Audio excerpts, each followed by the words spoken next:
Tara na, tayo ay magdidilig. Yung ating tinimpla.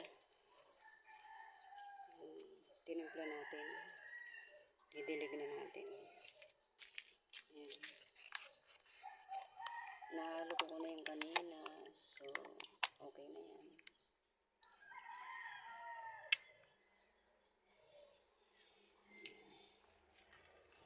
Dito.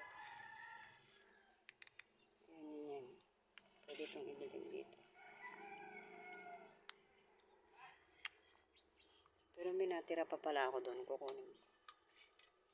Mas maganda yung nakalagay sa bote. Ito yung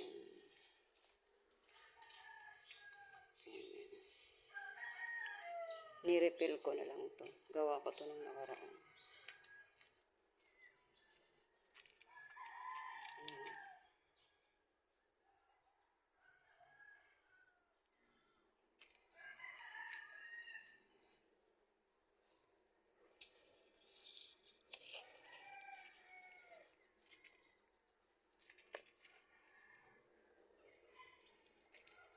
Guys, yung kalat na nakikita nyo, tiles lang naman yun. May nagta-tiles kasi dito. So, okay lang na makalat kasi ginagawa talaga kasi itong flooring namin.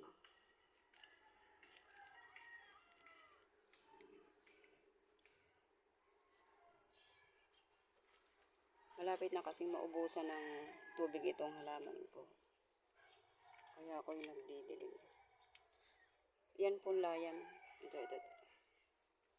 Punlayan. Tapon.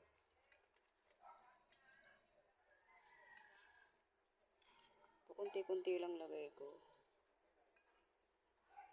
Kasi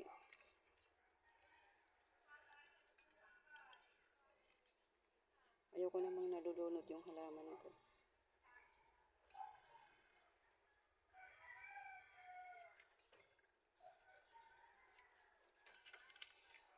Kukuha ulit ako.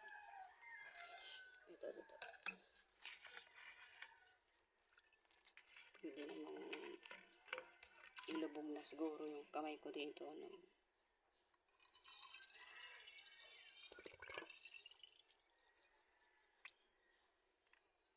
Yun.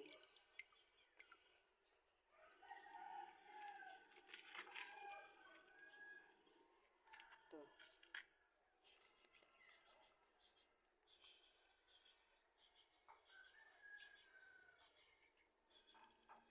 Estimate lang ang paglalagay niyan. Pag sanay ka na, may estimate mo naman ang paglalagay ng tubig. Alam mo na sa sarili mo yung kahit di mo nakikita yung loob.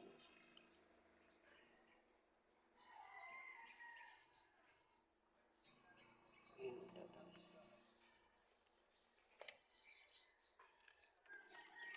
Itapon pa. Ayan. Saglit, kukuha lang uli ako.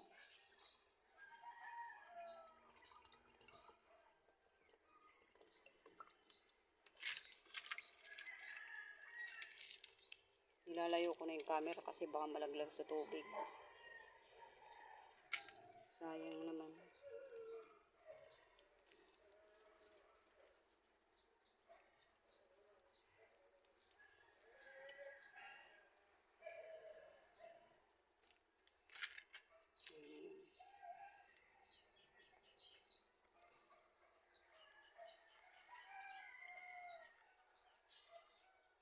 Ito pa. Medyo malaki na. Medyo malaki na yung iba. Ibig sabihin, naaarawan talaga.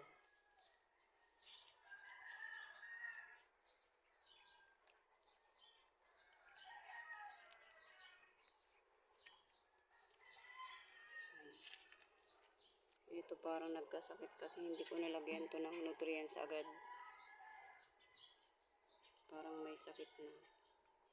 Yung dahon niya, may paltak-paltak.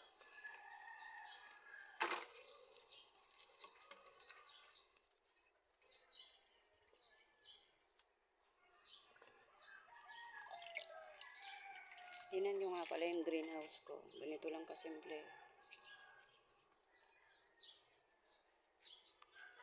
Simple lang yan. Maliit lang yan. Tingnan mo yung paligid. May kumot na nakabubong. Maliit lang yan, guys.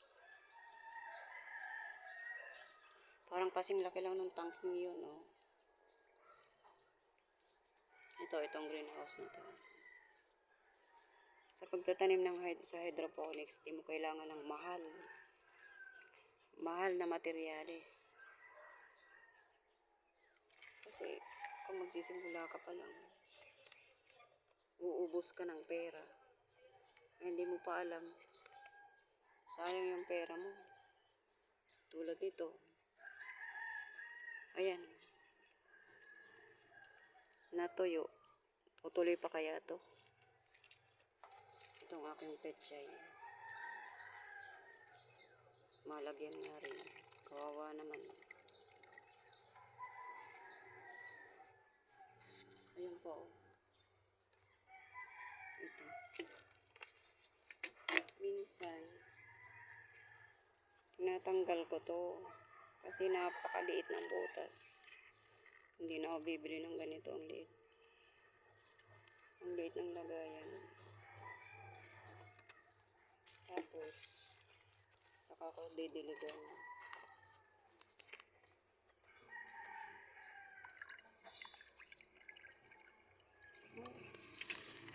Marami pa pala siya. Nagdagan ko lang naman. Pero marami pa.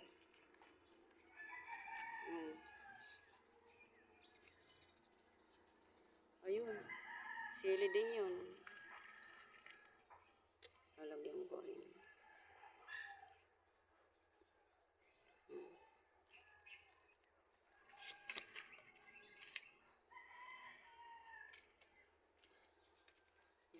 Ayun. Pinakalikod sili. Natatakpan ng pechay. Sili. Ayan.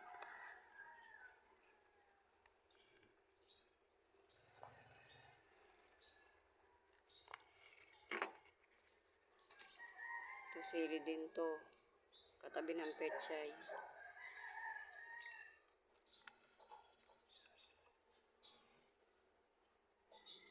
Yun lang, guys. Puno na yung aking cellphone, kaya tama na muna. Thanks for watching. Paki-like and subscribe naman.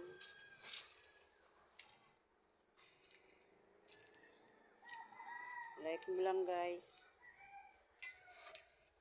Pipindutin mo lang. Hello sa aking mga kangkong. Hello naman kayo dyan sa mga viewers. Kung nagsasalita lang to. Sasabihin, pahingi ako ng nutrients. Yan. Hindi ko yung masyadong pinapataas. Pinuputol ko kaagad yan. Tapos tutubo ulit. Ganyan lang. Simple lang. O, ang gamit ko lang bote. Hindi mo kailangan ng PVC pag magsisimula. Kung kailangan mo ng PVC, dapat marami kang pera. Ngayon, dahil wala pa akong gaanong budget. Ito muna. Ayun, wala na naman tubig. Wala naman na kasing halaman, Pinutol ko na. PVC lang yan. Tapos yung trash bag. Ayan, Ay, hindi pala yung PVC. Bote. Bote ng soft drinks. Ayan, Ayun. Meron pa doon. Dito. Ayun, may sakit na yung iba kasi hindi ko nalagyan ng nutrients. Tapos, kinakain sila ng grasshopper. Kaya, ang purpose ng greenhouse ay para maiwasan ang grasshopper. Ito, hindi kasi nung kinakain ng grasshopper. Pero dito, dahil bukas yan, bukas na bukas. Kinakain ng grasshopper, lalo na yung pechay. Ayun. Ayun o. Yan, sakit. Pero ito, parang ayaw ng parang ayaw ng tipaklong ng ano, kangkong. Siguro hindi masarap. Ano pa? Ito. Palitan na to. Wala na to, wala na. Pero yung tubig, pwede pang gamitin yun. Ayun, may tubig pa. Pwede pa yan magamit. Tinatakpan ko lang para hindi gaanong sipsipin ang araw. Ayun. Tanggalin ko na lang to. Pwede na yung gulayin. Oh, mamaya kukunin ko na yan. Meron kaming panghalo sa pansit. Pang pansit lang yan. Hindi man yan pambenta. Oh, panghalo sa pansit. Ito oh. Ayan, ang hilapad na ng dahon. Kaya lang oh. Lagi ko namang kinukunan yan. Malapad ng dahon. Tanggalin ko na to. Para naman itong nasa ilalim, malagyan ng masikatan ng araw. Yan. Para masikatan ng araw. Tatanggalin ko na to. Ito. Ayan. Yung malapad na dahon na yan, na pechay. Tapos ito, baka bukas, tanggalin ko na rin. Okay guys, thank you. Thank you for watching.